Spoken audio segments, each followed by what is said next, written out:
All right, what's going to happen here? We're having a ton of fun. That's very. Oh, that's like silt. So this is a traction loss issue. So very soft, powdery dirt street tires. This is one of those things where it's like, this is what traction loss looks like. Okay, you need traction for your tires to grab and then therefore move the bike forward. When we don't have traction, we can't go forward. We don't have traction, we can't stop. We don't have traction, we can't turn. So when we see this right here, tire's just gonna keep spinning. And look, he's gonna start slipping and sliding. And you also need traction to stabilize and turn. So when he turned the handlebars a little bit, it made that tire lose a little traction, which is gonna dump the bike.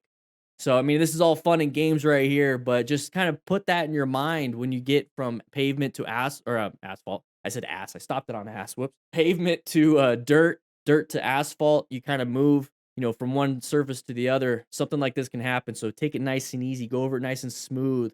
If traction loss is a problem, you don't want to do crazy inputs with the handlebars. No crazy inputs with the hands. You don't want to do any fast, jerky inputs. Smooth it out.